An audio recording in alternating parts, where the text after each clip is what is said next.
بسم اللہ الرحمن الرحیم۔ السلام علیکم۔ حسن کی پیدائش مدینہ منورہ میں 642 عیسوی میں ہوئی۔ ان کی والدہ خیرہ کے بارے میں کہا جاتا ہے محمد کی بیویوں میں سے ایک ام سلمہ کی لونڈی تھیں، جبکہ ان کے والد پیروز ایک فارسی غلام تھے جن کا اصل تعلق جنوبی عراق سے تھا۔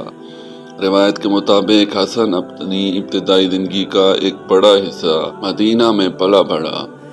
اس سے پہلے کہ ان کے خاندان کی جنگ صفین کے بعد بصرہ منتقل ہو جائے، بعض علماء کے مطابق یہ بنیادی طور پر مدینہ کے ساتھ وابستگی اور وہاں محمد کے بہت سے قابل ذکر صحابہ اور ازواج کے ساتھ ان کی واقفیت ہے، جس نے مسلم مذہبی اور تاریخی شجرہ نسب میں ایک مستند شخصیت کے طور پر حسن کی اہمیت کو بڑھا دیا ہے۔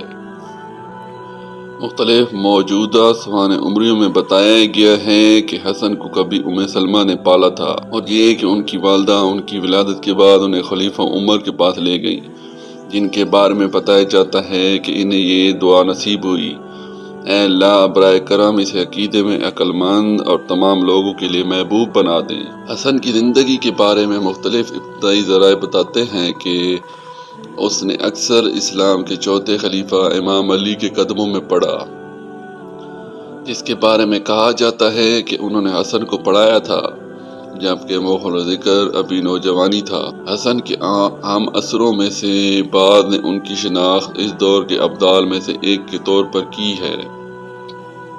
ایک نوجوان کے طور پر حسن نے مشرقی ایران میں فتح کی مہموں میں حصہ لیا اور ایک جواہرات کے سوداگر کے طور پر کام کیا، اس سے پہلے کہ وہ ایک خالص سنی اور عالم کی خاطر کاروبار اور فوجی زندگی کو ترک کر دیں۔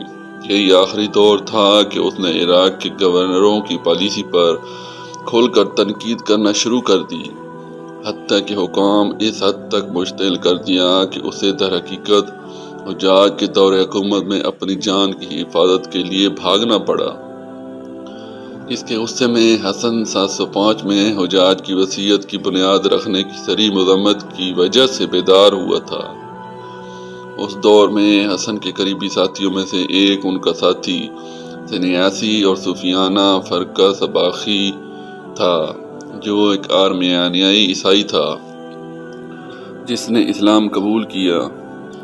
السبخی اور رابعہ بصری جیسی شخصیات کے ساتھ حسن نے دولت مندوں کے ذریعے دولت جمع کرنے کی کھلے عام مذمت کرنا شروع کی۔